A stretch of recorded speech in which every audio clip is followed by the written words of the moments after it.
Il y a quelques jours, le groupe parlementaire de la France Insoumise alertait de l'arrivée dans la rade du cargo Danica Violet, qui avait livré en décembre dernier plus de 18 000 kilos d'explosifs de démolition d'Inde vers Israël. Le gouvernement français n'a pas répondu aux interrogations sur le contenu de la cargaison de ce navire et sur sa destination. Rien d'étonnant avec ce gouvernement Macron-Bayrou, complice du génocide à Gaza. Quelle différence avec le gouvernement espagnol qui avait empêché un navire transportant une cargaison d'armes à destination d'Israël d'accoster dans ses ports en mai 2024. En novembre 2023, ce sont les dockers du collectif autonome des dockers du port de Gênes, en Italie, qui bloquaient les chargements d'armes d'une compagnie israélienne en réponse à l'appel de syndicalistes palestiniens. Ces exemples montrent bien que le combat pour le cessez-le-feu en Palestine est un combat international.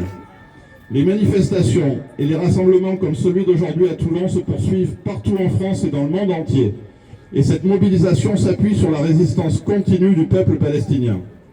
16 mois de guerre d'Israël n'ont pas suffi à écraser la résistance palestinienne. L'impérialisme américain, avec Trump, tente d'imposer l'expulsion de 2 millions de Gazaouis vers les pays limitrophes, Égypte et Jordanie en premier, même si ces derniers refusent pour l'instant de participer à cette opération.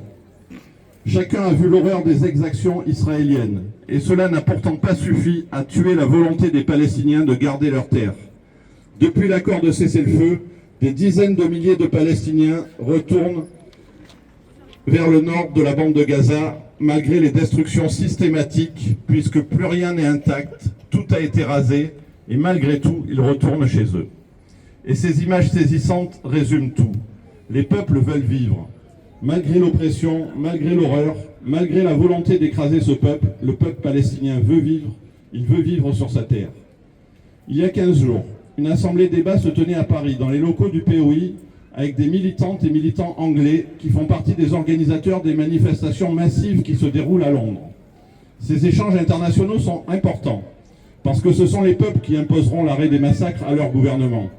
On peut discuter de ce qu'ont fait nos propres gouvernements pendant 15 mois, de ce qu'ils continuent à faire, de ce qu'ils n'ont pas fait, sur ce que font aussi tous ceux qui prennent la responsabilité de les soutenir directement ou indirectement, comme le Parti socialiste aujourd'hui.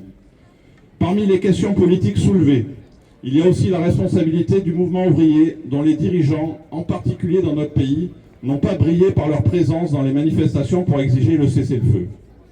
Louise Reagan, militante anglaise, présidente du comité international du National Education Union, le plus grand syndicat de l'éducation en Europe, nous expliquait, et vous pourrez retrouver son intervention dans l'information ouvrière. Nous avons une très forte implication des syndicats, et ce n'est pas quelque chose qui est juste arrivé comme ça.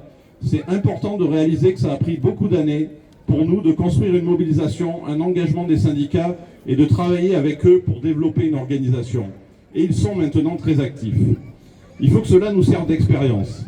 Organisons-nous, renforçons nos liens au sein des organisations, afin d'être encore plus efficaces dans nos mobilisations et nos actions pour obtenir enfin un cessez-le-feu permanent et total en Palestine. Merci.